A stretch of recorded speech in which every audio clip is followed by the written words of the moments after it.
ভিডিওটি দেখার আগে সবার কাছে ছোট্ট একটি রিকোয়েস্ট করতে চাই, প্লিজ প্লিজ প্লিজ যারা ভিডিওটি দেখবেন সবাই একটা করে সাবস্ক্রাইব করে দিবেন।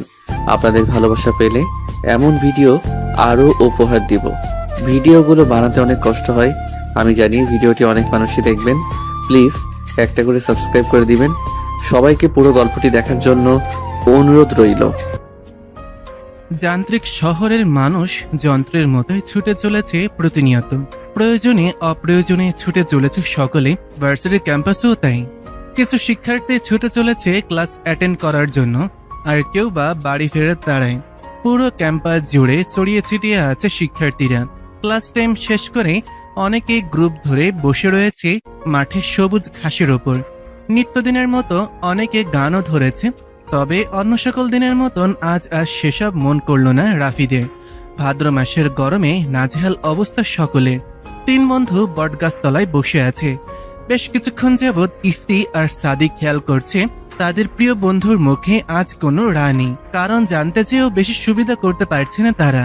হুট করে এক মেয়ে দৌড়ে উপস্থিত হয় সেখানে। পানি দে ইফতি, পানি দে। কপাল কুঁচকে পানি এগিয়ে দেয় ছেলেটা। সাদি বলল, হাঁপাচ্ছিস কেন? কি হয়েছে? দৌড়াতে হবে কেন? হেঁটে তো আসতে পারিস গাধি। তোরা ক্লাসে গেলি না কেন? জানিস ইরা কি বললো? রাদীপ তখনও নিরুত্তর। ইফতি আর সাদি একস্বরে জানতে চায়, কি বলল? জানিস বাড়ি থেকে নাকি ইরার বিয়ে ঠিক করেছে। ইরা তুখোড় ছাত্রী, তার পরিবার বেশ শিক্ষিত। এখনো তার বিয়ে ঠিক করার কথা না। কি, কার সাথে, কবে, কখন?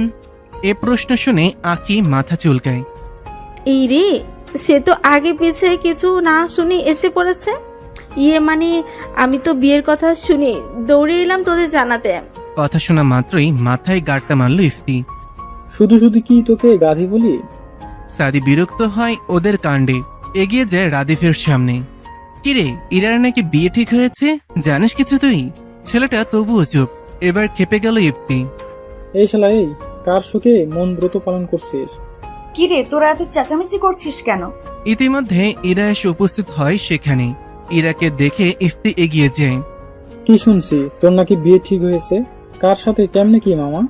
ইরা তাকায় বটগাছতলায় বসে থাকা রাদিফের দিকে। ছেলেটা এদের কিছু বলেনি। ছোট এক শ্বাস ফেলে কিছু বলতে যাবে তার আগেই, কেন করলি এমনটা ইরা?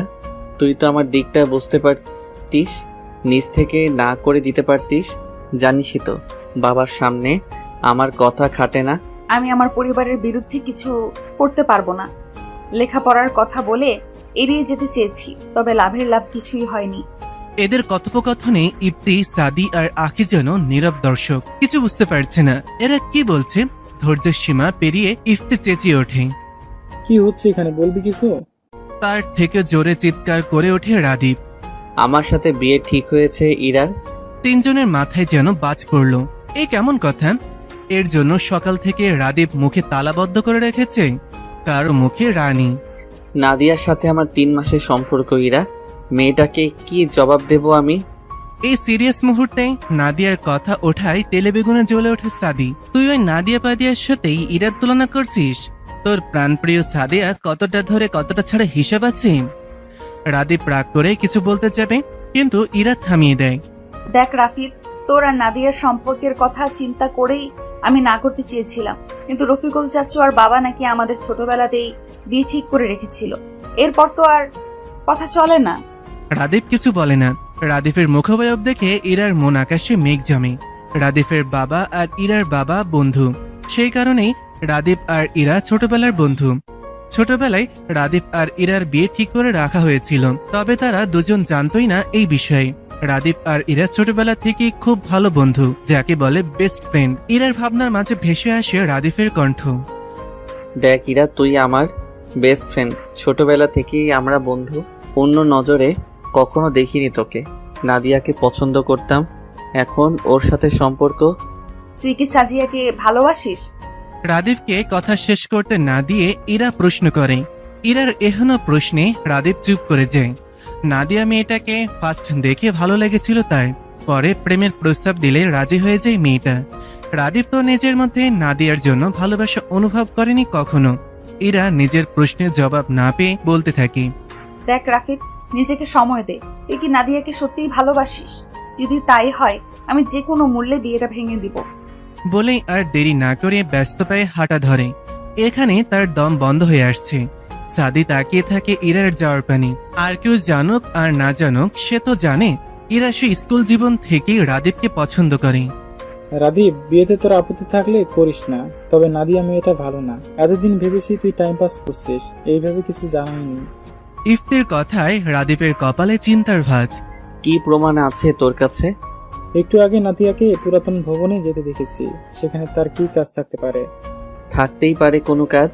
তুই এভাবে মানবি না। এই সাদি, ধর তো, বেটাকে আজ দেখিয়ে নিয়ে আসি। বাসে প্রবেশ করতে দেখতে পায় রাদীপের মা এসেছে। এগিয়ে যায় ইরা, কুশল বিনিময় করে তার সাথে। ইরাকে ডেকে লতিফা বেগম পাশে বসান। পছন্দ হয় নাকি তোর? পাশ থেকে লাল খয়েরি রঙের বেনারসি শাড়ি দেখিয়ে বললেন কথাটা। অনেক বেশি সুন্দর চাচি, নিশ্চিত তুমি পছন্দ করেছো। লতিফা বেগম খুশিতে গদগদ হয়ে উত্তর করে, হ্যাঁ রে, তোর চাচুর আর সময় কোথায়? আমি একাই সব কেনাকাটা করেছি। ইরার মুখে তখনও লোক দেখানো হাসি বিদ্যমান। বড় এক শ্বাস নেয় সে। চাচি, বলছিলাম কি, রাফিদের মতটা নিলে ভালো হতো না? রাদিফের আবার মত কিরে? ওর বাবা যা বলবে তাই। একটা মাত্র ছেলে আমার, যাকে তাকে ছেলের বউ বানাবো নাকি? কি বুঝে ওই ছেলে জীবনের? তুই চিন্তা করিস না, বিয়ের পর সব ঠিক হয়ে যাবে। আরো কিছুক্ষণ বসে থেকে উঠে রুমে চলে যায় ইরা। রুমে যেতেই মুখে থাকা হাসি মিলিয়ে যায়। নিজের প্রিয় মানুষকে দেখতে যাচ্ছে সে, তবুও যেন মন থেকে খুশি হতে পারছে না। তার একমাত্র কারণ, তার প্রিয় মানুষ তাকে চাচ্ছে না, সে তো চাচ্ছে অন্য একজনকে। ক্যাম্পাসের পুরাতন ভবনের সিঁড়িতে দাঁড়িয়ে আছে রাদীপ। সে মোটেও আসতে চায়নি। ইফতি আর সাদি জোর করে নিয়ে এসেছে। এগিয়ে যায় তিনজনে। দ্বিতীয় তলায় উঠতেই টনক নড়ে রাদীপের। এখানে নাদিয়ার কি কাজ থাকতে পারে? তৃতীয় তলায় উঠতেই অপ্রত্যাশিত এক দৃশ্য দেখা দেয়। রাদীপের পায়ের নিচ থেকে মাটি যেন সরে যাচ্ছে। নাদিয়া একটা ছেলের সাথে অন্তরঙ্গ মুহূর্তে ব্যস্ত। এক মুহূর্ত দেরি না করে রাদীপ নেমে যায় সেখান থেকে। ছি, তার নিজেকে নিজের ঘৃণা হচ্ছে এমন একটা মেয়ের সাথে 3 মাস প্রেমের সম্পর্ক ছিল। আর কিছু না ভেবে বাড়ির উদ্দেশ্যে রওনা হয়। পেছন থেকে ইফতি আর সাদি ডাকছে তাকে, তবুও থামার নাম নেই। বাড়িতে গিয়ে কারোর সাথে কোনো কথা না বলেই চলে গেল নিজের রুমে। কল করলো ইরাকে। রিং হতেই ফোন পিক করলো মেয়েটা, যেন তার কলের অপেক্ষাতেই ছিল। আমি কাউকে ভালোবাসি না ইরা, আমি তোকে বিয়ে করতে রাজি। ইরার খটকা লাগে। রাদীপের কণ্ঠ যেন কেমন শোনাচ্ছে তার কাছে। রাফিদ, তুই ঠিক আছিস? নিঃশব্দে হাসে ছেলেটা। ইরার এই স্বভাবটা ছোটবেলা থেকেই। মেয়েটা কেমন করে যেন সব বুঝে যায়। হ্যাঁ, আমি ঠিক আছি, তবে তোর সাথে সামনাসামনি দেখা করা দরকার। টুকটাক কথা বলে ফোন রেখে দিল রাদীপ। দোতলা থেকে নিচে নেমে এলো। ছেলেকে দেখে শরবত হাতে এগিয়ে আসলেন। আঁচল দিয়ে ঘাম মুছে দেন। শোন, আজকে সন্ধ্যায় ইরাদের বাড়িতে যাব আমরা ডেট ঠিক করতে। বেশি সম্ভব শুক্রবারেই উঠিয়ে নিয়ে আসবো ইরাকে। আজই তো বুধবার, আর হাতে মাত্র একদিন। এত তাড়াতাড়ি কি আছে বুঝলাম না। একটু সময় দেবে তো আমাদের? বিয়ের পর অনেক সময় পাবি। মায়ের উত্তর যেন প্রস্তুত থাকে সদাই। রাদীপ আর কথা বাড়ায় না। তখনই ফোনটা বেজে ওঠে। স্ক্রিনে তাকিয়ে বিরক্তি যেন বেড়ে গেল। নাদিয়া মেয়েটা কল করেছে। কল না ধরে ব্লক করে দিল ডাইরেক্ট। নিজের প্রতি বিরক্ত লাগছে। কি মেয়ের সাথে সম্পর্কে ছিল সে? ছি, প্রেমিকার সাথে অন্য এক ছেলের ওইরকম দৃশ্য দেখার পরও তার বিন্দুমাত্র কষ্ট লাগেনি, বরং ঘৃণা হচ্ছে নিজের প্রতি। ইরার রুমে বসে আছে রাদীপ। সন্ধ্যার পরে রাদীপকে নিয়ে তার মা বাবা এসেছে ইরাদের বাসায়। বড়রা সকলে ড্রয়িং রুমে বসে বিয়ের দিন তারিখ নিয়ে আলোচনা করছেন। তাকে পাঠানো হয়েছে ইরার সাথে একান্ত কথা বলতে। রাদীপ ভেবে পায় না ইরার সাথে সে একান্ত কথা কি বলবে। তাদের জীবনে কি এমন কোনো কিছু আছে যা দুইজন জানে না? নেই তো। সকল কিছুই তাদের নখদর্পণে। ছোট থেকে বড় হওয়া তাদের একসাথেই।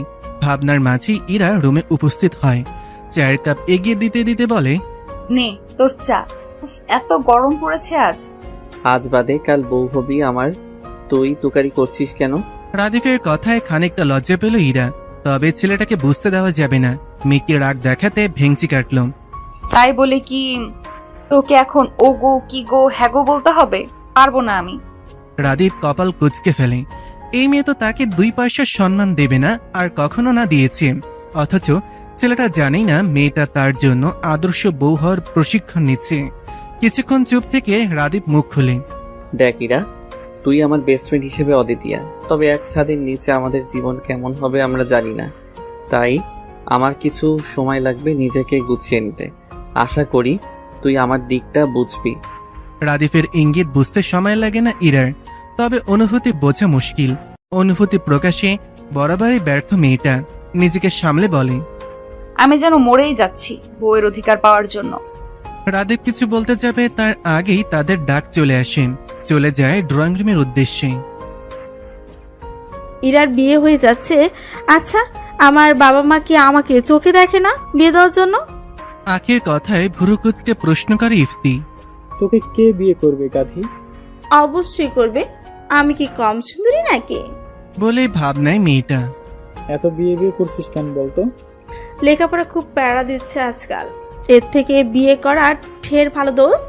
ছাই দিয়ে $2 দিলেই পাতিল পরিষ্কার। আখির কথায় হেসে দেয় সকলে। এরা বলে ওঠে, কাল সময় মতো চলে আসিস কিন্তু সকলে। আখি মেয়ে পক্ষ থাকবে আর তোরা দুজন রাফিদের সাথে বর পক্ষ থেকে আসবি, তাই না রাফিদ? হুম। ফোনের স্ক্রিনের দিকে তাকিয়ে উত্তর দেয় রাদীপ। নীরব এক দীর্ঘশ্বাস ফেলে ইরা। বিয়ের কথা হচ্ছে থেকেই ছেলেটা কেমন চুপচাপ, কারোর সাথেই কোনো কথা বলে না তেমন। ইরার সাথে তো নাই। মাঝে মাঝে ইরার আফসোস হয়, ভালোবাসার মানুষ পেতে গিয়ে তাদের বন্ধুত্ব নষ্ট হয়ে যাবে না তো। সাদি অবলোকন করছে ইরার মুখবয়ব। কেমন শান্ত হয়ে গেছে মেয়েটা।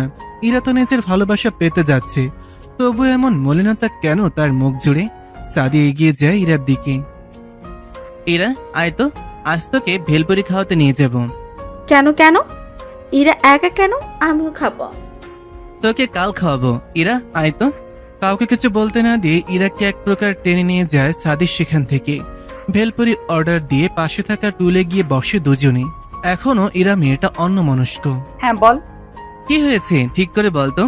রাদীপ, তোর এতদিনের ভালোবাসা ওকে পেতে চলেছিস, তবুও তোর মুখ জুড়ে এমন মলিনতা কেন? সাদি, আমার কেন যেন মনে হচ্ছে আমি ভালোবাসা পেতে গিয়ে আমার বন্ধুত্ব হারিয়ে ফেলছি। দেখ না, যে রাফিদ বক বক করে আমার মাথা খেয়ে ফেলতো, আজ সে রাফিদ চুপ হয়ে গিয়েছে। প্রয়োজন ছাড়া আমার সাথে কথা বলছে না।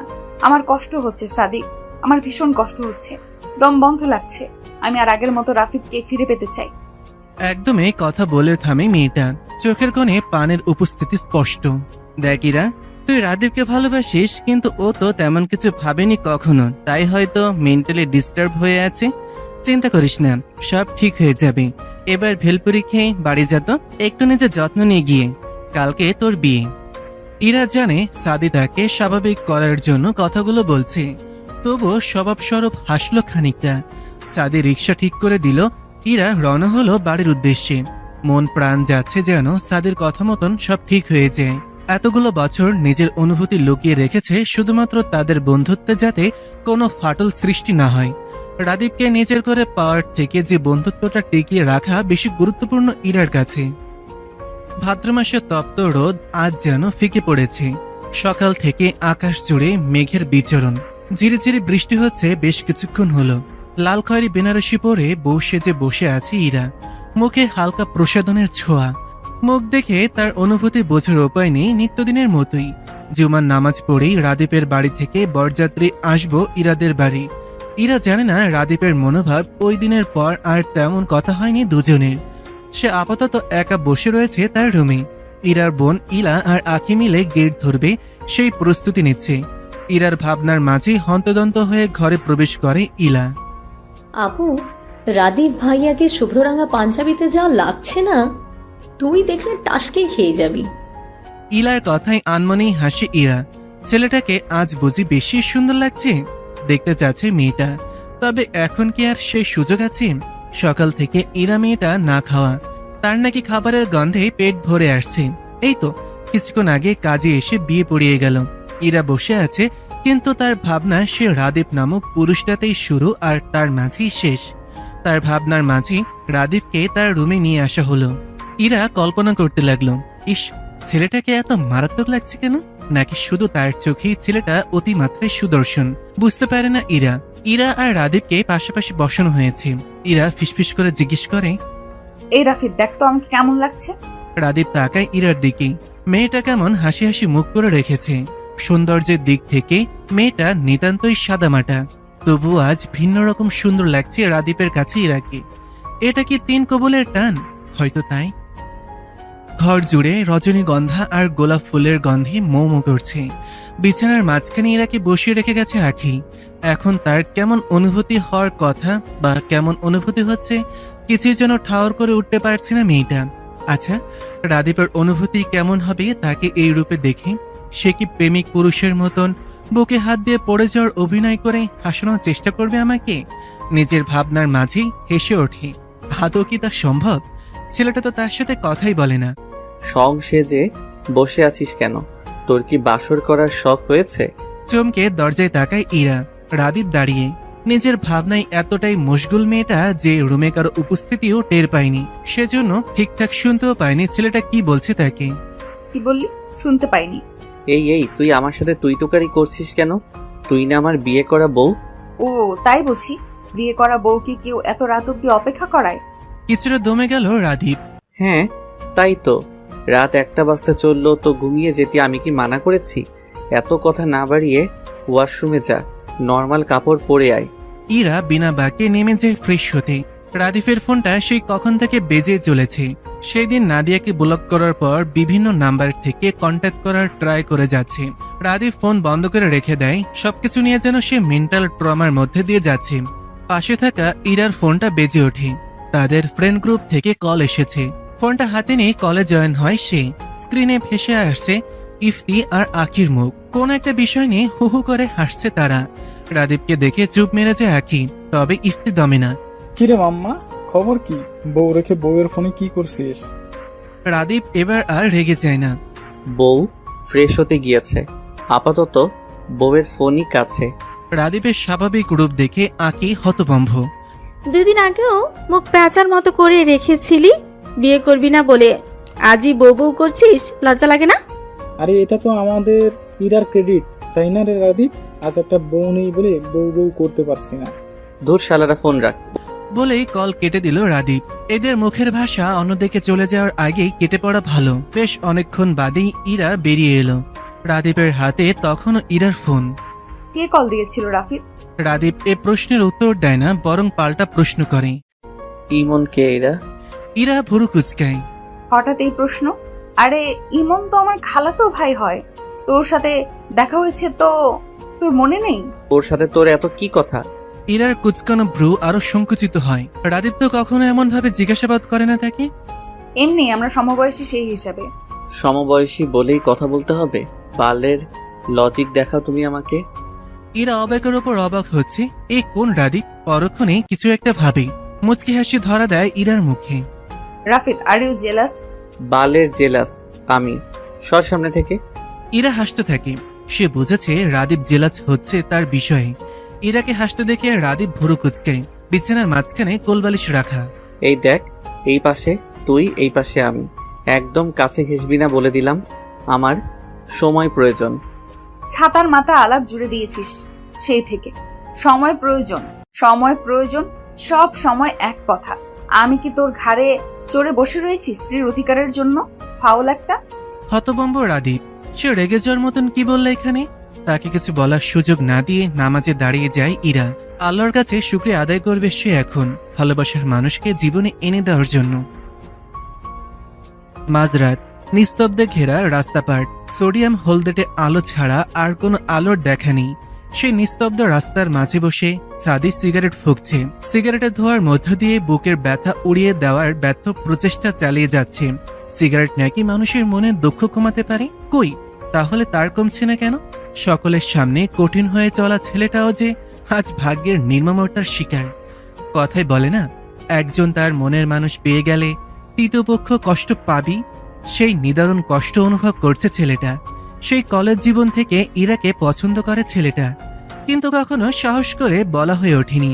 যেদিন সে জানতে পেরেছিল ইরা রাদীপকে ছোটবেলা থেকেই পছন্দ করে, সেদিন সাদি ভেঙে পড়েছিল। আমাদের সমাজে একটা কথা বেশ প্রচলিত, ছেলেদের নাকি কাঁদতে হয় না, সেই বাধা নিয়ম ভেঙে আকাশ পাতাল কাঁপিয়ে কান্না করছিল ছেলেটা। সেটা কেউই শুনতে পায় না, কেউই না। তারপর থেকে নিজেকে গুছিয়ে নিতে শুরু করেছিল ছেলেটা, গুছিয়েও নিয়েছিল।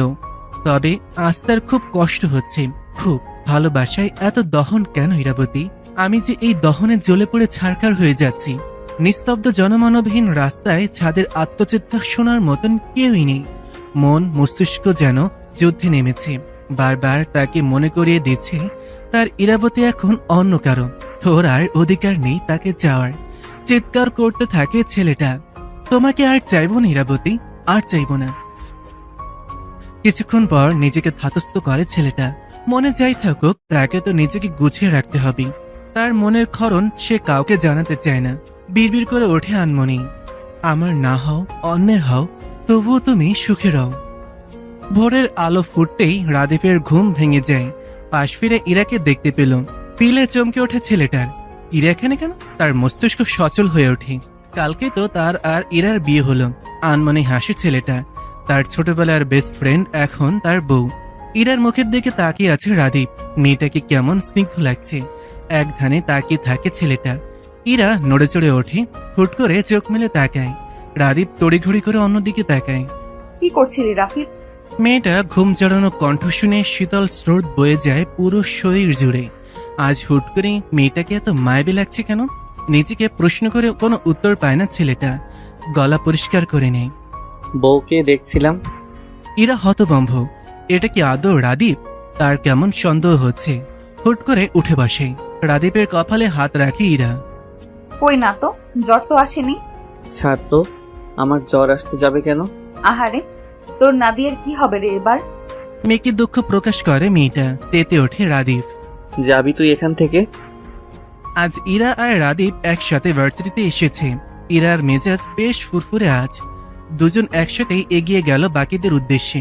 বটগাছের কাছাকাছি আসতেই ইপ্তি বেশ জোরেই বলে ফেলে, এই কি রে, তোরা আজই ক্যাম্পাসে এসেছিস? আমি ভাবলাম রাদীপ হয়তো 3 দিনেও দরজাই খুলবে না। ইরা লজ্জায় মরিমরি অবস্থা। তবে রাদীপ এগিয়ে যায় ইফতির দিকে। তবে রে, আজ হচ্ছে তোর। রাদীপ ধরার আগেই ইফতি পগার পায়। রাদীপও কি কম যায়? সেও পিছু ধাওয়া করেছে। আকি আজকে ভার্সিটি আসেনি। ইরা এগিয়ে যায় সাদির পাশে। সাদি, তুই ঠিক বলেছিলি, রাফিদ নর্মাল হচ্ছে আমার সাথে। সাদি তাকায় ইরার দিকে। খুশিতে কেমন চকচক করছে মেয়েটার মুখ। এই হাসি মুখের দিকে তাকিয়ে এসে সারাটা জীবন পাড়ি দিতে পারবে। তুই সুখী হয় ইরা, তোর সুখেই আমার সুখ বলেই ইরার মাথায় হাত রাখে ছেলেটা। পরক্ষণেই হাত ছুড়িয়ে নেয়। তার এমনটা করার অধিকার নেই। পুকুর পাশে দাঁড়িয়ে আছে রাদীপ। তার পাশেই নাদিয়া মেয়েটা। রাদীপ মোটেও আসতে চায়নি।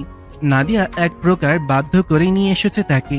তুমি আমাকে ব্লক করে দিয়েছো কেন? আমার সাথে কোনো কন্ট্যাক্ট করছো না কেন? আমি বিয়ে করে নিয়েছি। আমার জীবনে আমার স্ত্রী ছাড়া অন্য কোনো নারী থাকুক তা আমি চাই না। তোমার আর কোনো প্রশ্নের উত্তর দিতে আমি প্রয়োজন মনে করছি না বলেই পাশ কাটিয়ে চলে যেতে নেয় রাদীপ। কিন্তু নাদিয়া নামের অসভ্য মেয়েটা জড়িয়ে ধরে তাকে পেছন থেকে। দেখলে মনে হবে দুজন দুজনকেই জড়িয়ে ধরেছে। আর হলো তাই। ঠিক সেই মুহূর্তেই ইরা সেখানে উপস্থিত হয়। আগে পিছু কিছু না দেখে সেই মুহূর্ত দেখেই থমকে যায় ইরার পৃথিবী। আর এক মুহূর্ত দেরি না করে চলে যায় সেখান থেকে। আর একটু সময় থাকলে হয়তো রাদীপের দেওয়া চরটাও দেখতে পারত। একটু দেরি করলে হয়তো নিজেদের মধ্যে ভুল বোঝাবুঝি তৈরি হতো না। ইরা কোথায়? পুকুর পাড় থেকে এসে ইরাকে না দেখে প্রশ্ন করে রাদীপ। তার প্রশ্নে ভুরু কুচকায় সাদি। ইরা তো পুকুর পাড়ের দিকে গেল, দেখা হয়নি তোর সাথে? রাদীপের মস্তিষ্ক সেকেন্ডেই ধরে ফেলে সম্পূর্ণ বিষয়।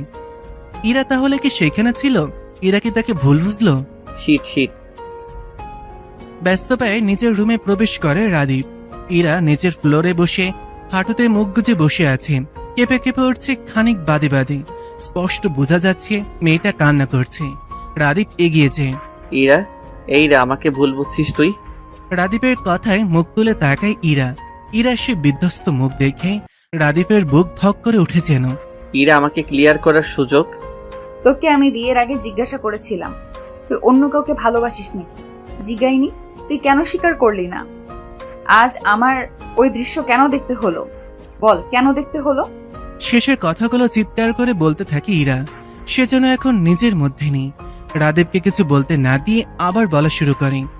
তুই যদি একবার স্বীকার করতি তুই অন্য কাউকে ভালোবাসিস, আমি কখনো তোর জীবনে আসতাম না। তুই কেন বললি না আমাকে? ইরা, আমার সাথে ওর কোনো সম্পর্ক নেই। সম্পর্ক নেই? তোকে মেয়েটা জড়িয়ে ধরলো আর তুই বলছিস সম্পর্ক নেই? এবার গতি হারালো রাদীপ। এত রিয়াক্ট করার কিছু দেখছি না ইরা, তুই বেশি বেশি করছিস। ওর সাথে সম্পর্ক ছিল, আজ শেষ করে দিয়ে এসেছি। হুট করেই ইরা হাসতে থাকে, যেন পৃথিবীর সবচেয়ে মজার জোকস শুনেছে সে। হাসতে হাসতেই বলতে থাকে, হ্যাঁ তুই ঠিক বলেছিস, আমি বেশি রিয়েক্ট করছি। জানিস রাফিদ, বিয়ের আগে আমার কোনো অধিকার ছিল না। তোকে অন্য কারোর সাথে দেখেও কিছু বলতে পারিনি, আর না পেরেছি নিজের মনের কথা তোকে জানাতে। কিন্তু এখন তো আমার পূর্ণ অধিকার আছে রাফিদ। তোকে নিজের করে পাওয়ার পর নিজ থেকে একটা অধিকার বোধ জন্মেছে তোর প্রতি। রাদীপ কিছু বলতেই মুখ খুলবে তার আগেই রাফিদ, আজকে বলে দে আমায়, তোকে আমি সেই স্কুল জীবন থেকে ভালোবাসি রাফিদ। হ্যাঁ ভালোবাসি, কখনো মুখ ফুটে বলতে পারিনি। পাছে যদি প্রিয় বন্ধু হারিয়ে ফেলি, সেই শোক যে আমি নিতে পারতাম না রে, এই জন্যই কিছু বলিনি। আমি আমার অনুভূতি প্রকাশ করতে পারি না। তুই কেন সব সময়ের মতো বুঝে নিলি না আমাকে? তবে দেখ, তুই আমার চোখের ভাষা বুঝতে না পারলেও আশেপাশের অনেকেই বুঝে গিয়েছিল আমার ইচ্ছের বিরুদ্ধেই। কই, তাদের তো বলতে হয়নি। তুই কেন বুঝলি না আমার চোখের ভাষা? এই সব কথা তোকে আমি বলতাম না। ভেবেছিলাম তুই সম্পর্কটা মেনে নিলে তারপর বলবো, কিন্তু না, আজ মনে হলো তোকে আজই জানিয়ে দেওয়া উচিত। এরপর যদি আর সুযোগ না পাই, আমি আফসোস নিয়ে মরতে চাই না। রাদীপ কিং কর্তব্য বিমূঢ়, তার চোখে মুখে বিস্ময়। ইরা তাকে ভালোবাসে? একটু আগে কি বলল ইরা? সে কি ঠিক শুনেছে? এটা কিভাবে হয়? এত বছরও কি সে ইরাকে বুঝতে ব্যর্থ? হাজার খানেক প্রশ্ন তার মনে ঘুরপাক খাচ্ছে। তার মাঝেই ভেসে আসে ইরার কণ্ঠ। একদিন তোকে প্রান্তরেখার পথিক বানিয়ে চলে যাব বহু দূরে। সেই দিন তুই খুব করে চাইলেও আমাকে আর পাবি না। বলে চলে যেতে নেয় সেখান থেকে। তার আগেই রাদীপ ইরার হাত ধরে ফেলে। রাফিদ ছাড়, আমি একা থাকতে চাই। হাত ছাড়ে না, বরং আরো নিজের কাছে আনে ইরাকে। এতদিন কেন মনের কথা জানাসনি? ইরা কথা বলে না, চোখ দিয়ে অনর্গল পানি পড়ছে মেয়েটার। রাদীপ আরেকটু কাছে নিয়ে আসে ইরাকে। মেয়েটা ছাড়া পাওয়ার জন্য ছটফট করছে। খুব তো ভালোবাসি করছিস, আমার ভালোবাসার গভীরতা সহ্য করতে পারবি তো? ইরা মুখ তুলে তাকায় রাদীপের দিকে। ছেলেটার গরম নিঃশ্বাস আশ্রয় পড়ছে তার মুখে। রাদীপের কথা তার মাথায় বাজছে। কি বলল ছেলেটা? ভালোবাসার গভীরতা মানে? তার ভাবনার মাঝে রাদীপ ইরার কানে ফিসফিস করে, আমি ছুঁয়ে দিলে সামলাতে পারবি তো নিজেকে? বাবার অফিসে টুকটাক কাজ গুছিয়ে নিচ্ছে রাদীপ। যতই হোক, বইয়ের হাতের খরচের টাকা বাবার কাছ থেকে নেওয়াটা তার আত্মসম্মানে পাচ্ছে। তাই সে ঠিক করেছে এখন থেকে বাবার ব্যবসায় হাত লাগাবে। সেই অনুযায়ী তার বাবার বিয়ের কাছ থেকে কাজ বুঝে নিচ্ছে। ঘড়িতে নজর বুলালো একবার। রাত 8:56।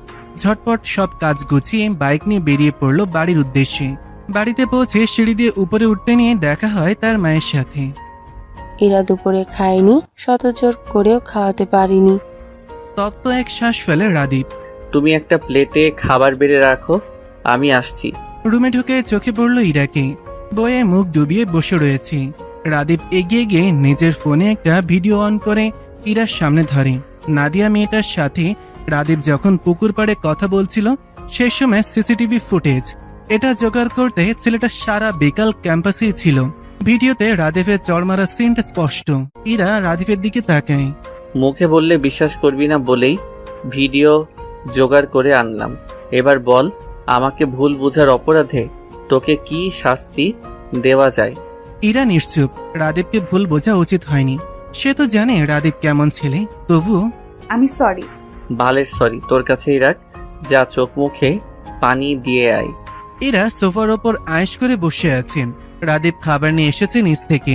মেয়েটা কিছু বলার আগেই রাদীপ ইরার মুখের সামনে ভাতের লোকমা। ইরা চোখ তুলে তাকায় রাদীপের দিকে। তাকিয়ে রয়েছিস কেন? আগে কি কখনো খাওয়াইনি তোকে? হ্যাঁ দিয়েছিস, তবে চুপচাপ খা মেরিমা। খাওয়ানোর শেষ পর্যায়ে ইরা খেয়াল করে রাদীপ কেমন মিটিমিটি হাসছে। হাসছিস কেন ওভাবে? ইরা আমার না ভেবে কেমন হাসি পায়। ছোটবেলায় তোর নাক দিয়ে পানি পড়তো সেই ইরা এখন আমার ঘরের বউ। তেলে বেগুনে জ্বলে ওঠে ইরা। তুই যে ছোটবেলায় প্যান্ট ছাড়া ঘুরে বেড়াতিস, প্যান্ট পরে পটি করে দিতিস? বলবো আমি সেসব? ইরার বাচ্চা। ও হ্যালো, আমি ইরা। ইরার বাচ্চা নেই কোনো। দুষ্টু হাসি ফুটে ওঠে রাদিফের মুখে। সে ফিসফিস করে বলে, তুই চাইলে আসতেই পারে, আমার প্রবলেম নেই। বিয়ে করবি না করে মাথা খেয়েছিস, এত সহজেই ভুলে গেলি? এখন খুব শখ না? অসভ্য। রাদীপ প্রত্যুত্তর করার আগেই ইরার মুঠোফোন বেজে ওঠে। আখি কল করেছে। এই সময় তো আখির কল করার কথা না। সৎপাস না ভেবে কল ধরল ইরা। রাদিফ কোথায়? ইরা, রাদিফ কোথায়? রাফি দেখা নেই। কি হয়েছে আখি? কাঁদছিস কেন? ইরা, রাদিফকে একটু বল না ইফতির কাছে যেতে। ও তো পাগলামি করছে। চট করে মাথা তুলে তাকায় রাদিফের দিকে। আজ তো 8 তারিখ, রাত 12টার পরেই 9 তারিখ। আখি, এই আখি, তুই সামলা নিজেকে। আমি যাচ্ছি, সাদিকে নিয়ে এক্ষুনি যাচ্ছি।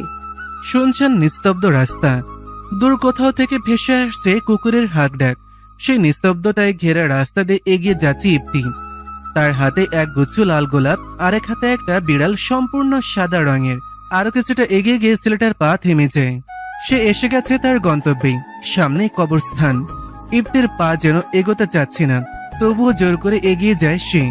একটা কবরের সামনে যেতেই হাতে থাকা বিড়ালটা ধপ করে নেমে যায় হাত থেকে। বিড়ালের গতিবিধি দেখে হাসে ছেলেটা। গত 3টা বছর ধরে একই কাজ করে আসছে। ইফতি হাসি মুখে কবরটার পাশের মাটির উপরেই বসে পড়ে। ফুলের গুচ্ছটা এগিয়ে দেয় কবরের পাশে। দেখ না তনয়া, আজ আমি তাড়াতাড়ি এসেছি, অনেক গল্প করব তার সাথে। ওপাশ থেকে কোনো উত্তর আসে না। আসবে বা কিভাবে? কবরে থাকা মানুষ কি কথা বলতে পারে? এই তনয়া দেখ, আমি তোর জন্য লাল গোলাপ নিচ্ছি। তুই তো লাল গোলাপ খুব করে চাইতিস আমার কাছে। দেখ না, উঠবি না? সাদা বিড়ালটা শুয়ে আছে কবরের সাথে লেপ্টে। বোবা প্রাণীটাও বুঝতে পারে তার মালিক। এই দেখ, সাথে ইনিকেও এনেছি, ওকেও দেখবি না? হাত ঘড়িতে সময় দেখে নিল 12টা বাজতে 2 মিনিট বাকি। ইফতি চিত হয়ে শুয়ে। 3-1 হ্যাপি বার্থডে তনয়া।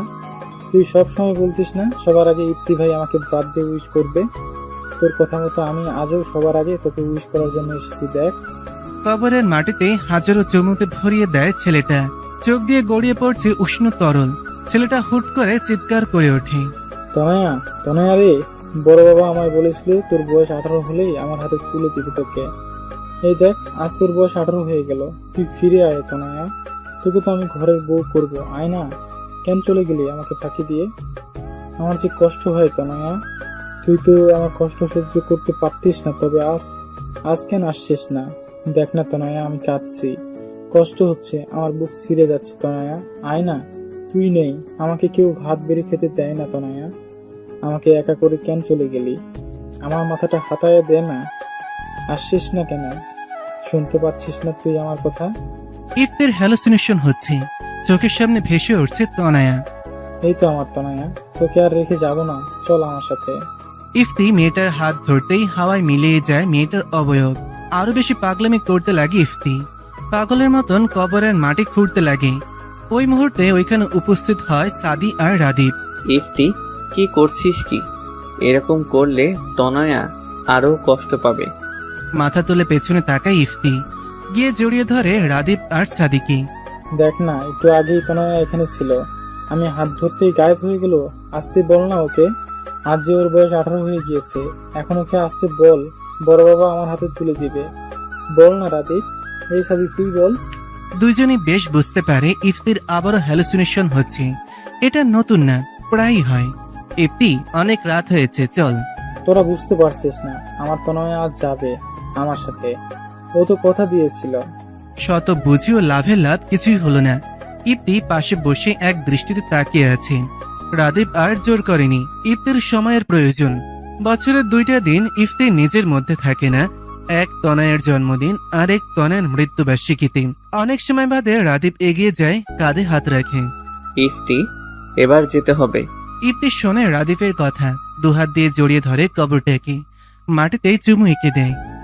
আমি আবার আসবো তনয়া। চল রাদীপ। রাদীপ তাকায় ইফতির দিকে।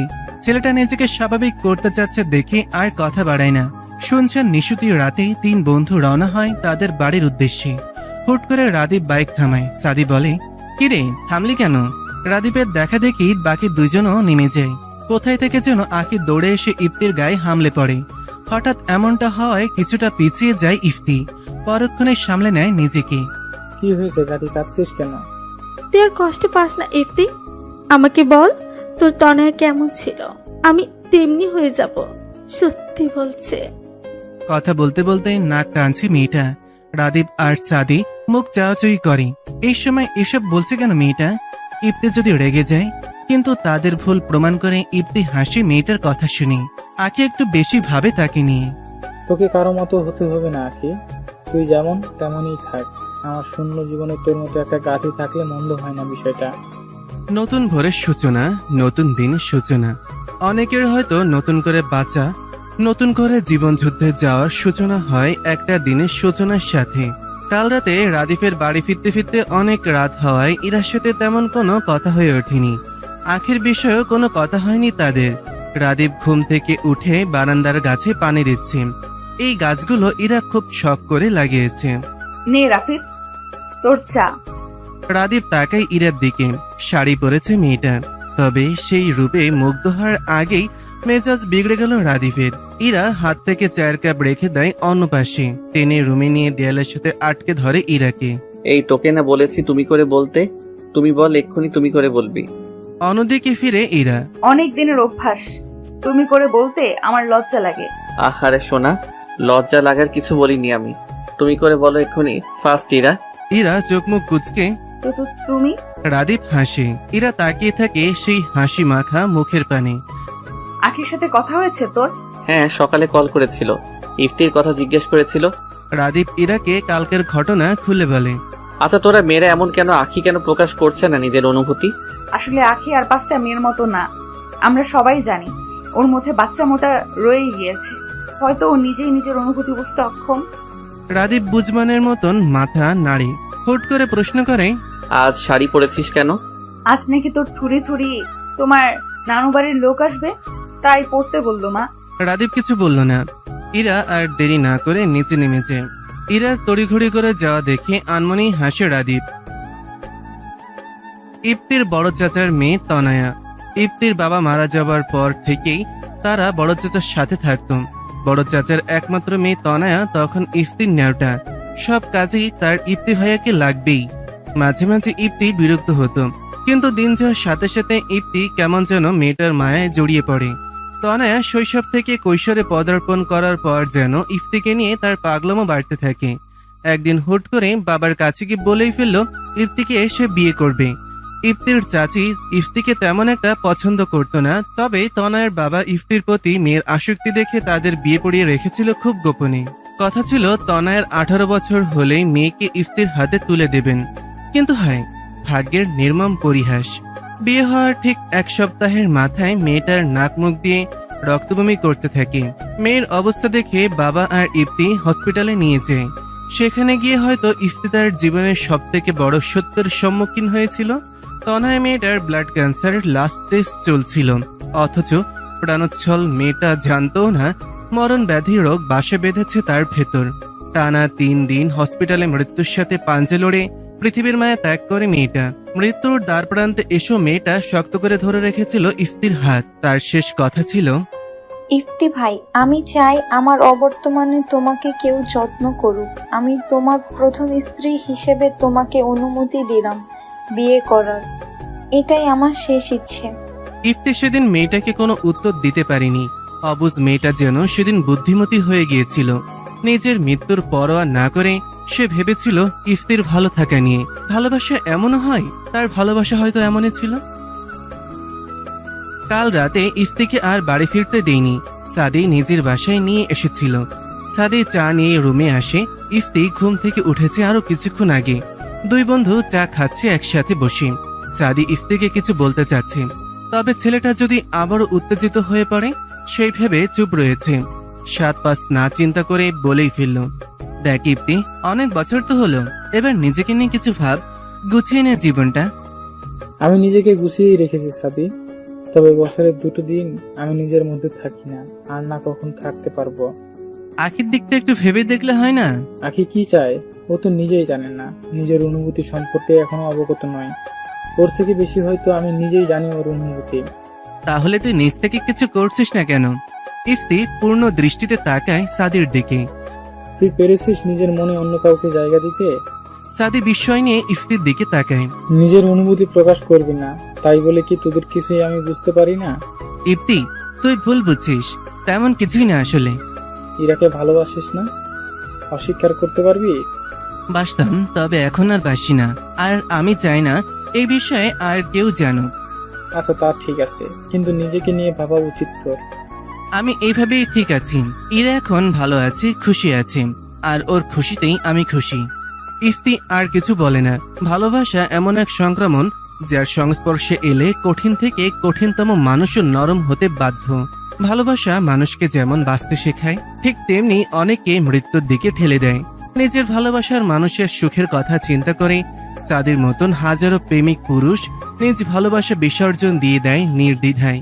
ইস, কি নিদারুণ বিসর্জন, কি নিদারুণ ভালোবাসা। অফিসের কাজ শেষ করে রাদীপ বাড়ি আসছে।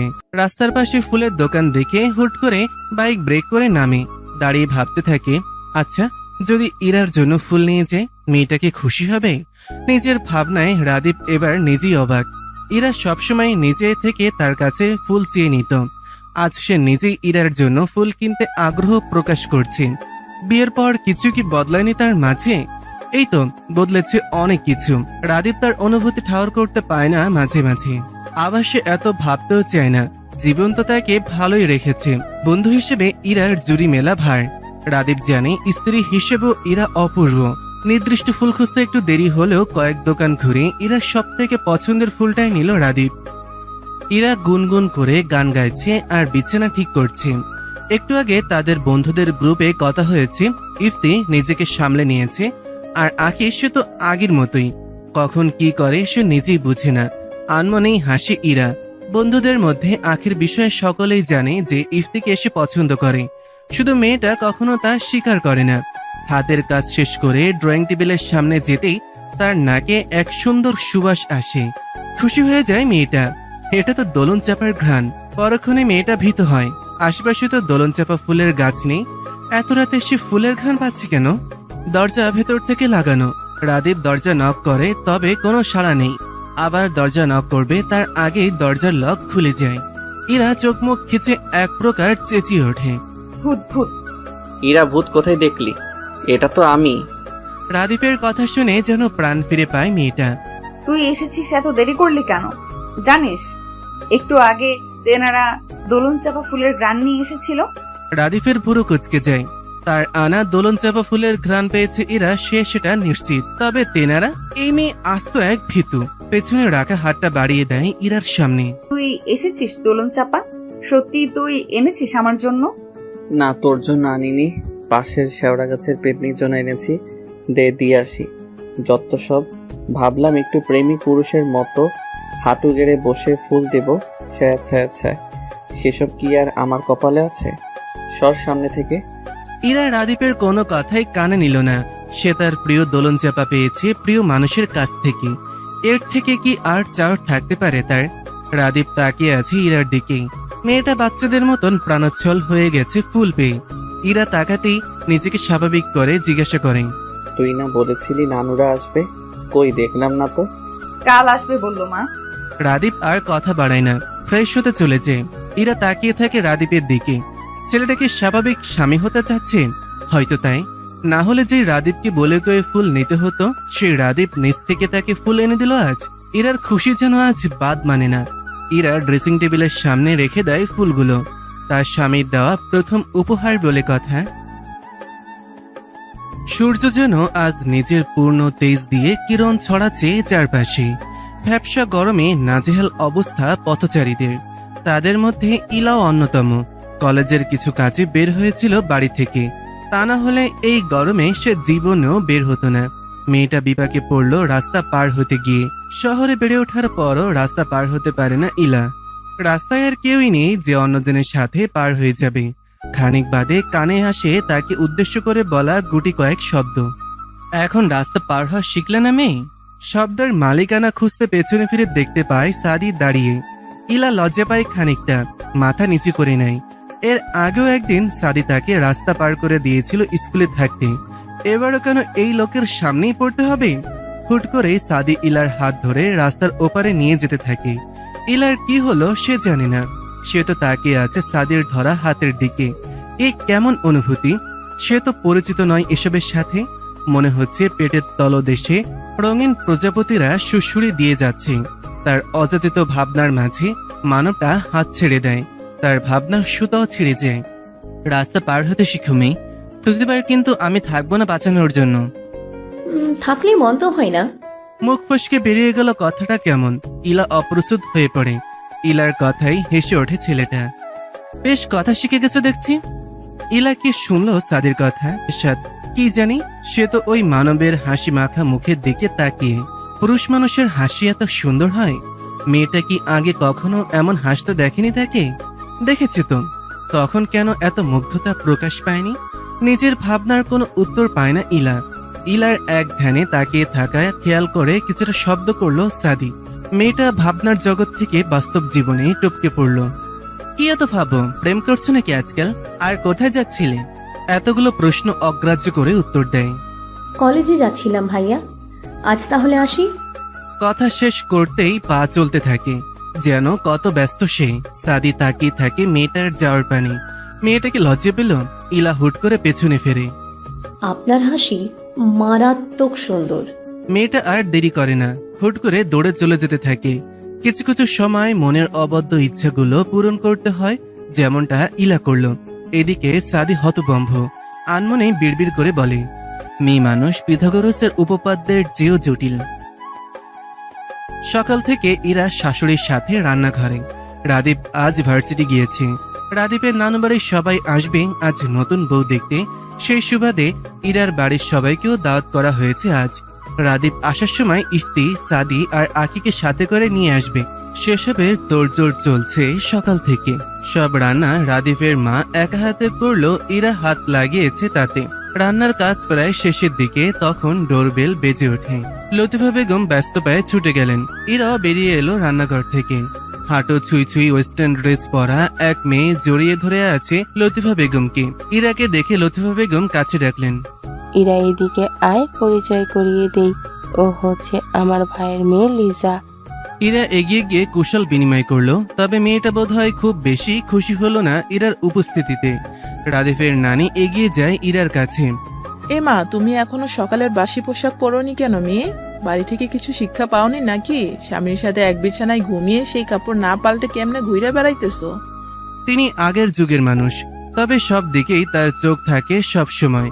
মায়ের কথায় পরিবেশ স্বাভাবিক করতে লতিফা বেগম বললেন, আসলে মা, কাজের চাপ ছিল তো, তাই আমি বলেছি পরে গোসল দিতে। ইরা যা তো মা, এখন ঘরে গিয়ে ফ্রেশ হয়ে রেস্ট নে। রাদীপের নানু বাঁকা চোখে তাকালেন ইরার দিকে। তার নজর বুঝিয়ে দিচ্ছে তিনি মোটেও ইরাকে পছন্দ করছেন না। শাশুড়ির আদেশ পাওয়া মাত্রই আর দেরি করে না ইরা। এখান থেকে গেলে যেন হাঁপ ছেড়ে বাঁচবে সে।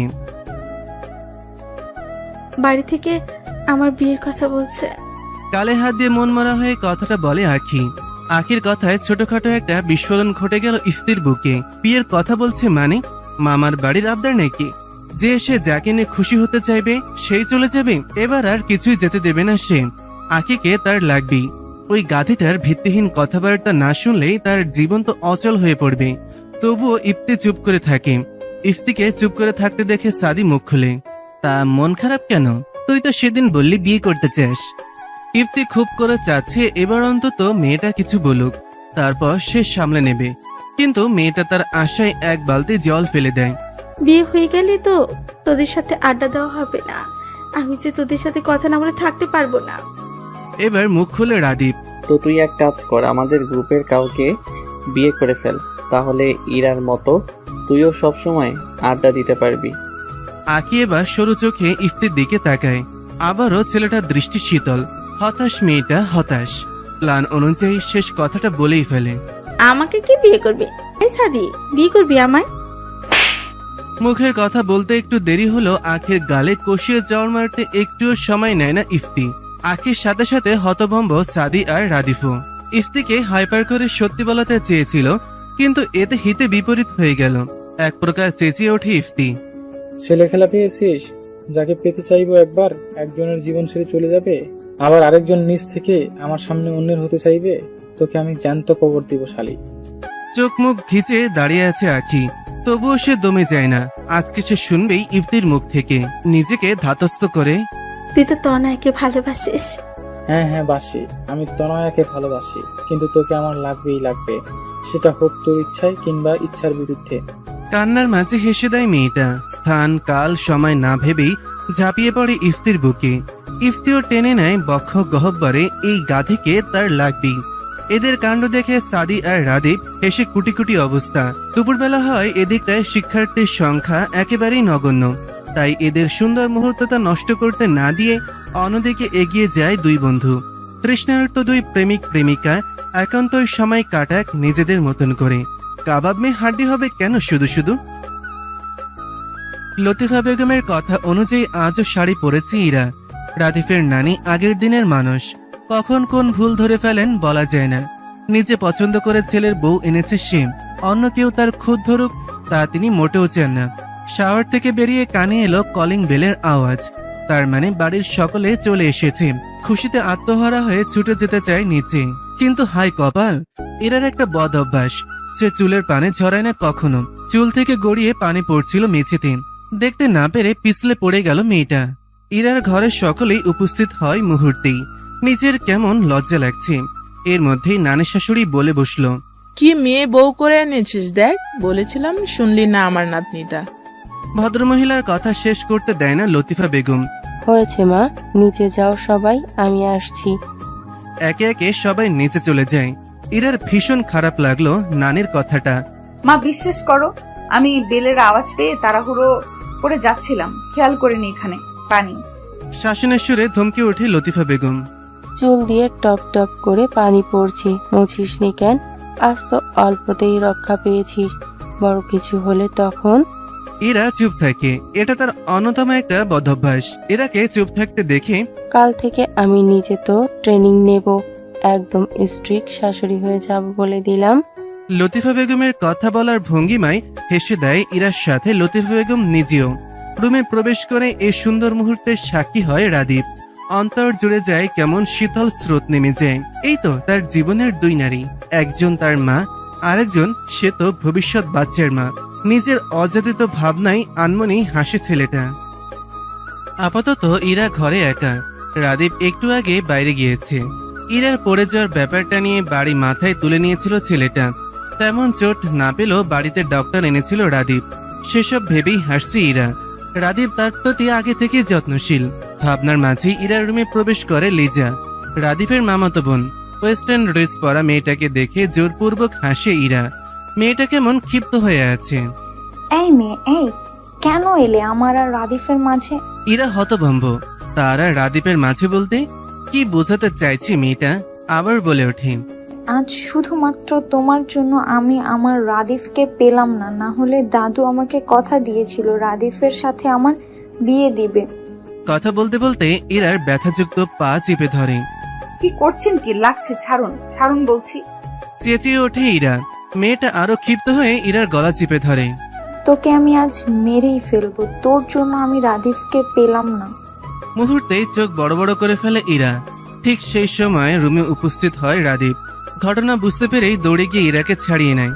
সাথে সাথে সজোরে এক থাপ্পড় বসিয়ে দেয় লিজা নামের মেয়েটার গালে। তুমি আমাকে মারলে রাদিফ? হ্যাঁ মারলাম, কারণ তুমি নিজের মনুষ্যত্ব হারিয়েছ। তোমার সাহস কি করে হলো ওর গায়ে হাত দেওয়ার? তোমার ওই হাত ভেঙে গুড়িয়ে দেওয়ার আগেই তুমি চলে যাও। এখনই তুমি আমার ঘর থেকে বের হও, এক্ষুনি। রাদীপের বজ্র কণ্ঠে ভয় পেয়ে যায় লিজা। সে আর দেরি না করে নিচে গিয়ে দাদের কাছে নাকা কান্না জুড়ে দেয়। সবকিছু শুনে ভদ্রমহিলা নাতনিকে আশ্বাস দেন, তুই চিন্তা করিস না, ওই মেয়েকে আমি উচিত শিক্ষা দেব, এমন ভাবে শিক্ষা দেব যাতে সাপও মরবে, লাঠিও ভাঙবে না। ইরার গলায় বেশ ভালোভাবে দাগ বসে গিয়েছে, জায়গাটা লাল হয়ে আছে সম্পূর্ণ। রাদীপের দিকে তাকিয়ে প্রশ্ন করে ওঠে ইরা, লিজার সাথে তোর কিসের সম্পর্ক রাফিদ? মেয়েটা আস্ত এক সাইকো, বাড়িতে এলে আগে পিছে ঘুরতে থাকে। ওর সাথে আমার কোনো সম্পর্ক নেই। নিজ থেকে আমাকে বিয়ের প্রস্তাব দিয়েছিল, আমি না করে দেওয়ায় তোর সাথেই ব্যবহার। ইরা কিছু বলে না। ইরা, আজ বাড়িতে দাওয়াত, তোদের বাড়ি থেকে সকলে আসবে। আমি কোনো সিন ক্রিয়েট করতে চাচ্ছি না, তবে ওর কাজের শাস্তিও পাবে। তুই প্লিজ নর্মাল হ। ইরা এবারও নিশ্চুপ। রাদীপ ইরার আরো নিকটে চলে আসে। গলার লাল দাগ কমে আসছে খানিকটা। মাথা নিচু করে রক্তিম বর্ণ ধারণ করা জায়গাগুলোতে ঠোঁট ছুঁয়ে দিল পরম আবেশে। ইরা যেন জমে গেল সেইখানটাতেই। তার চোখ বন্ধ। এ কি করলো রাদীপ? এ কেমন অনুভূতির জানান দিচ্ছে? এই এই এই আমরা কিচ্ছু দেখিনি। হুট করে কারো কণ্ঠ শুনে ছিটকে পড়ে দুজন দুই দিকে। ইরা তো লজ্জায় মরিমরি অবস্থা। দরজায় দাঁড়িয়ে আছে ইফতি আর আখি। ইফতি এক হাত দিয়ে আখির চোখ ধরে আছে, আরেক হাত দিয়ে নিজের মুখের উপর দিয়ে আঙ্গুল ফাঁক দিয়ে চোখ বের করে রেখেছে। হয়েছে তোদের? এবার কি চোখ খুলবো? শালা এখন আর চোখ আটকে কি করবি? যা দেখার তো দেখেই নিয়েছিস। আয় ভিতরে আয়। ভেতরে আসতে আসতে উত্তর করে ইফতি। লে হালুয়া, এখানে আমার দোষ কি? আমি কি জানি তোরা দরজা খোলা রেখে ভিতরে রঙ্গলীলা করছিস? তোরা কি চুপ করবি এবার? ইরার ধমকে অফ হয়ে যায় ছেলে দুটো। তবুও থেমে নেই তাদের মিটমিটানি হাসি। এর মাঝে ইরার বাড়ির সকলে এসে পড়ে। পায়ে ব্যথা নেই, ইরা নিচে এসেছে। মানুষ বলে ওকে না পেলে আমি মরেই যাব। কাউকে না পেয়ে আসলে কেউ মরে না। জীবন তার নিজ গতিতে এগিয়ে যায়। কেটে যায় সময়। যেমন কাটছে সাদের জীবন। সে হেঁটে যাচ্ছে, উদ্দেশ্য নেই জানা। রাদীপের সাথেই ও বাড়ি যাওয়ার কথা ছিল, তবে সে মিছে বাহানা দিয়ে পরে যাবে বলেছে। সাদের ভেতরে চলছে মন মস্তিষ্কের লড়াই। মন বলছে ইরাকে অন্য ঘরে সে দেখতে পারবে না। অপরপক্ষে মস্তিষ্ক নিজেকে এতটা স্বার্থপর হতে সায় দিচ্ছে না। এতদিনের বন্ধুত্বের সম্পর্ক তাদের। তার নিজের স্বার্থের জন্য সে তো বন্ধুদের বাদ দিতে পারে না। এর মাঝেই পায়ের গতি কমিয়ে দেয়, রিক্সা ডেকে উঠে পড়ে। উদ্দেশ্য রাদীপের বাড়ি। জীবনে আর যাই হোক, বন্ধুত্ব বাদ দেওয়া যাবে না। পুরো ড্রয়িং রুম জুড়ে মানুষের আনাগোনা। পুরো ঘর ইফতি মাতিয়ে রেখেছে। আসর জমাতে একাই ওস্তাচ্ছে। সাদি এসে সেই কখন থেকে ডোরবেল বাজিয়ে যাচ্ছে, খুলছে না কেউ। রাদীপকে কল করার জন্য মাত্রই ফোন বের করেছিল, তার আগেই দরজা খুলে গেল। আরে ইলাজি, তোমার কলেজের কাজ শেষ? সকালবেলার কথা বলার জন্য ইলার অস্বস্তি হচ্ছে। নিচে তাকে নখ খোঁচাচ্ছে মেয়েটা। খুব কষ্ট উচ্চারণ করলো, জি জি ভাইয়া। সাদি আরো কিছু বলতে যাবে, তার আগেই ইফতি হাক ডাক শুরু। এই সাদি, ওখানে কি ঢাকার জ্যাম দেখা দিয়েছে নাকি? এগোচ্ছিস না কেন হলুদ ছাড়া? ইফতির কথাই ইলা সামনে থেকে সরে যায়। সাদি খেয়াল করলো ইলা যে অস্বস্তি বোধ করছে। হয়তো সকলের জন্য, নিজের বলা কথার জন্যই। ভেতরে প্রবেশ করে সকলের সাথে কুশল বিনিময় করে সেও আড্ডায় ব্যস্ত করে ফেলে নিজেকে। মনের অবাধ্য অনুভূতিগুলো তাকে কষ্ট দিতে পারে না। দিনের সব থেকে সুন্দর সময় হয়তো দুপুরের পর থেকে সন্ধ্যা হওয়ার সময়টুকু। প্রখর রোদের তাপ কমে এসেছে। মাথার উপরে থাকা সূর্যটা হেলে পড়েছে পশ্চিমে। রোদ পড়ে যাওয়ায় বাড়ির ছোটরা সবাই মিলে ছাদে মাদুর পেতে বসেছে। বড়রা পাশে রাখা চেয়ারে বসে তাদের মতন আড্ডা দিচ্ছে। শুধু অনুপস্থিত লিজা। সেই ঘটনার পর আর ঘর থেকে বের হয়নি। এতে সব থেকে বেশি খুশি হয়েছে ইরা। মেয়েটাকে তার একটুও পছন্দ না। সবাই মিলে আলোচনা করে ঠিক করা হলো এখানে এখন ট্রুথ আর ডেয়ার খেলা হবে। ইলা গিয়ে খালি বোতল নিয়ে এলো। এবার এটা ঘোরানো হবে। প্রথমবারে বোতল গিয়ে থামে সাদির সামনে। Truth or dare? সাদি তাকায় ইফতির দিকে। ছেলেটা মিটিমিটিয়ে হাসছে। এটা সংকেত হচ্ছে ট্রুথ নেওয়া যাবে না। যে কোনো সময় ছেলেটা তাকে ফাঁসিয়ে দেবে। আমি ডেয়ার নিব, ইলা বলে ওঠে। এই আমি ডেয়ার দিব। সাদের গানের গলা দারুণ, তুই একটা গান গাতো। সকলে সায় জানালো। অনিচ্ছা থাকা সত্ত্বেও সাদি গান ধরল। কখনো আকাশ বেয়ে চুপ করে যদি নেমে আসে ভালোবাসা খুব ভরে, চোখ ভাঙা ঘুমে তুমি খুঁজো না আমায়। ইফতি তাকিয়ে আছে বন্ধুর মুখ পানে। সে মন প্রাণে চায় সাদের জীবনেও কেউ এসে ছেলেটাকে গুছিয়ে নিক। সকলের করতালের আওয়াজে ইফতির ধ্যান ভাঙে। পুরো গানটায় সাদি নিচের দিকে তাকিয়ে শেষ করেছে, কেননা কাউকে উদ্দেশ্য করে গান গাওয়ার মতন কেউ তার জীবনে নেই। সকলেই গানের জন্য সাদিকে বাহবা দিল। চুপ রইল ইলা। সাদির ফোনে মায়ের কল আসায় সে নিচে চলে যায়। ইরার মা ইয়াসমিন বেগম ছোট মেয়েকে বললেন, ইলা নিচে যা তো, নাস্তা ভেজে রেখে এসেছি আমরা, নিয়ে আয়। মায়ের আদেশ পেয়ে ইলা নিচে আসে। রান্নাঘর থেকে নিয়ে আসে ভেজে রাখা স্প্রিং রোল আর সিঙ্গাড়া। সাদি বাড়ি থেকে ফোনে কথা বলে ভেতরে আসছে দেখে হাতের বাটিগুলো ডাইনিং টেবিলের ওপর রাখে। আপনার গানের গলা অসম্ভব সুন্দর। সাদি ফোনের ওপরে চোখ রেখে হাঁটছিল বিধায় ইলাকে খেয়াল করেনি। কণ্ঠ শুনে তাকালো। মেয়ে, তোমার কাছে দেখছি আজকাল আমার সবই সুন্দর লাগছে, ব্যাপার কি বলতো? ইলা চুপসে যায়। সে তো ভাবেইনি যে এভাবে তাকে ধরে ফেলবে। ইলাকে চুপ থাকতে দেখে সাদি আবার বলে, যে রাস্তায় আসতে চাইছো সময় থাকতেই ফিরে যাও মেয়ে, না হলে। সাদির কথা সম্পূর্ণ হওয়ার আগে সেখানে রাদিফের নানি উপস্থিত হয়। তোরা কে কোথায় আছিস দেখে যা, বাড়িতে কি সর্বনাশ হলো রে। কে কোথায় আছিস দেখে যা, এই ছেলে মেয়ে দুটো কি করছে, ছি ছি ছি ছি ছি। মহিলার কথা শুনে যেন বজ্রপাত হলো ইলা আর সাদির ওপর। সে কি ইঙ্গিত দিচ্ছে? ইলা আর সে তো শুধু কথা বলছিল, তাদের মধ্যে যথেষ্ট দূরত্ব ছিল। তবে ওনার কণ্ঠ শুনে রফিকুল সাহেব, শামসুল সাহেব সহ সকলে হন্তদন্ত হয়ে নিচে নেমে আসে ছাদ থেকে। ইয়াসমিন বেগমকে দেখে রাদিফের নানি খেকিয়ে ওঠে। মেয়েকে কি শিক্ষা দিয়েছো? ছি, বোনের বাড়িতে এসে এসব করছে। নিজের মেয়েকে নিয়ে এসব কটূক্তি মোটেও সহ্য করলেন না ইলার বাবা শামসুল হক। কি করেছে আমার মেয়ে? এসব কি বলছেন আপনি? তোমাদের মেয়ে ভাতারের সাথে এখানে রঙ্গলীলা করছিল, আমি হাতে নাতে ধরেছি। এসব ভাষা শুনে সাদি আর চুপ থাকতে পারল না। কি যাতা বলছেন আপনি? আমরা এখানে দাঁড়িয়ে কথা বলছিলাম, একটা মেয়ে হয়ে অন্য একটা মেয়েকে এমন মিথ্যা অপবাদ দিতে আপনার বাচ্ছে না? লতিফা বেগম এগিয়ে যান মায়ের দিকে। মা, তুমি বোধহয় ভুল দেখছো। সাদিকে ছোট থেকে দেখছো না? ইলা আমাদের নিজের মেয়ের মতোই, ওরা কোনো খারাপ কাজ করতে পারে না। আমি চোখে কম দেখতে পারি, কিন্তু লিজা ও কি চোখে কম দেখবে? ওই তো আমাকে ডেকে নিয়ে এলো। হ্যাঁ, আমি ওদের খুব বাজে অবস্থায় দেখেছি, ভাষায় প্রকাশ করার মতো না। নিচের দিকে তাকিয়ে শুধু অশ্রু ফেলছে ইলা। এবার আরো ডুকরে কেঁদে উঠল। নিজেকে নিয়ে এইসবও শুনতে হচ্ছে তাকে। এতক্ষণ চুপ থাকলো, এবার ইয়াসমিন বেগম গিয়ে মেয়ের গালে চড় মারতে লাগলেন এলোপাথাড়ি। আন্টি, কি করছেন কি? ওর কোনো দোষ নেই, আপনারা ভুল বুঝছেন। ইয়াসমিন বেগম তবুও থেমেনি, নিজেও কাঁদছেন তবুও থামছেন না। শামসুল হক এগিয়ে গিয়ে ছাড়িয়ে নিলেন। পাগল হয়ে গেলে তুমি? নিজের মেয়ের প্রতি বিশ্বাস পাচ্ছ না? আমার মেয়ে এমন কোনো কাজ করতে পারে না।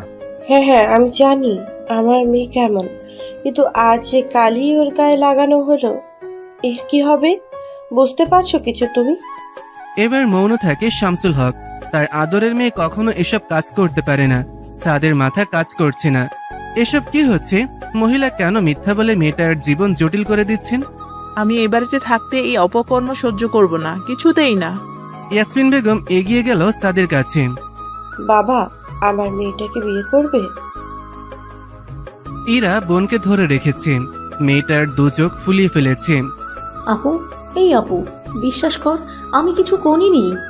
ইরা বোনকে আশ্বস্ত করতে কিছু বলতে যাবে, তার আগেই কানে আসে মায়ের কথা। মা, বলছোটা কি? ওরা নির্দোষ। রাদীপ বুঝে উঠছে না আসলে কি হচ্ছে।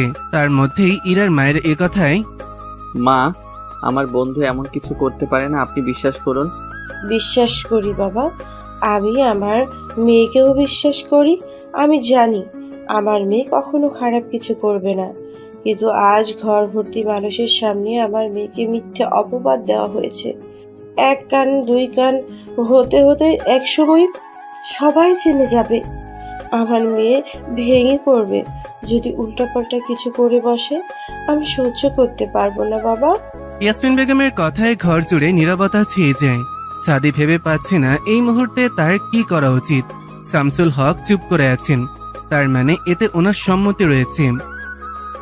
এক কোণে দাঁড়িয়ে আছে লিজা আর তার দাদি। তাদের দুজনের মুখে হাসি যেন উপচে পড়ছে। লিজা যখন সাদি আর ইলাকে একসাথে কথা বলতে দেখেছিল, তখন সে তার দাদিকে এই বুদ্ধি দিয়েছিল।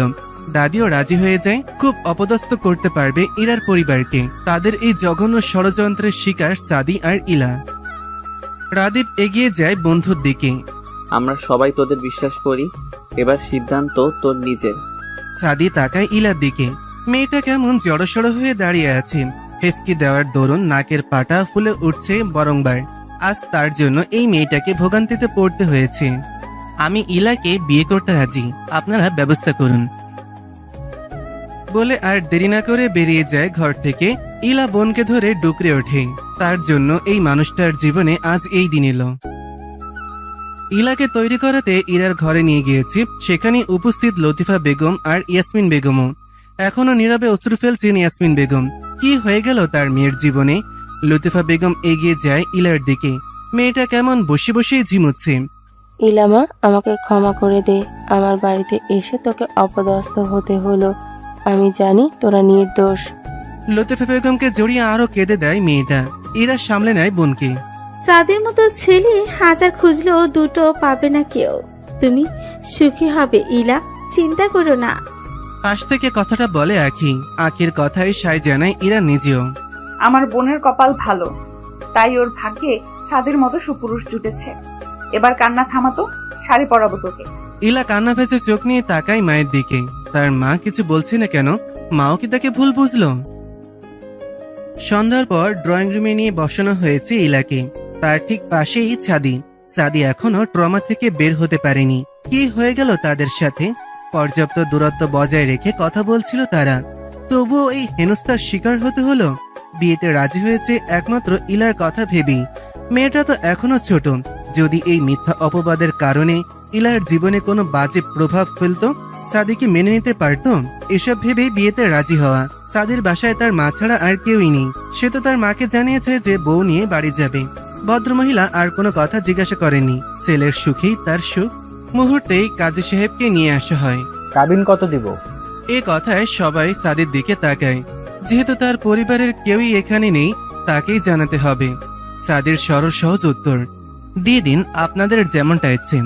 আমি তো আর ছেড়ে যাওয়ার জন্য বিয়ে করছি না। সাদির কথায় ইলা তাকায় সাদির দিকে। তার জন্য লোকটার জীবনে আজ এমন দিন, তবুও কোনো অভিযোগ নেই। এত ভালো কেন ছেলেটা? ইলার মা ইয়াসমিন বেগম নিজের সিদ্ধান্তে খুশি হলেন। সঠিক ছেলের হাতে মেয়েকে তুলে দিতে পেরেছেন তিনি। কবুল বলতে বলায় বিনা বাক্য ব্যয় করে ছেলেটা কবুল করে নিল ইলাকে নিজের জীবন সঙ্গী হিসাবে। সাদে চাচ্ছে যত তাড়াতাড়ি এখান থেকে চলে যাওয়া যায়। এই বাড়িতে নিঃশ্বাস নিতেও তার অস্বস্তি হচ্ছে। বিয়ের কাজ শেষে শামসুল হক বললেন, মেয়েটাকে আমি কিছুদিন পর বিদায় দিতে চাই। যেহেতু বিয়ে আজ হয়েছে, আমার বউ আজই আমার সাথে আমার বাড়ি যাবে। সাদের এই এক কথায় ইফতি আর রাদীপ সব থেকে বেশি খুশি হলো। ইলার কানে এলো বাজছে শুধু আমার বউ। সাদের প্রতি ভালো লাগা যেন আরো বেড়ে গেল মেয়েটার। ইয়াসমিন বেগম এগিয়ে আসলেন মেয়ের দিকে। আমাকে ক্ষমা করে দিস মা, তোর ইচ্ছে অনিচ্ছে না জেনেই বিয়ে দিয়ে দেওয়ার জন্য। আমি মা হয়ে তোর বদনাম কিভাবে দেখতাম বল, যেখানে তোর কোনো দোষই নেই। আমার সিদ্ধান্তে মায়ের উপরে রাগ করিস না তুই। সুখী হবি ইলা, দেখে নিস।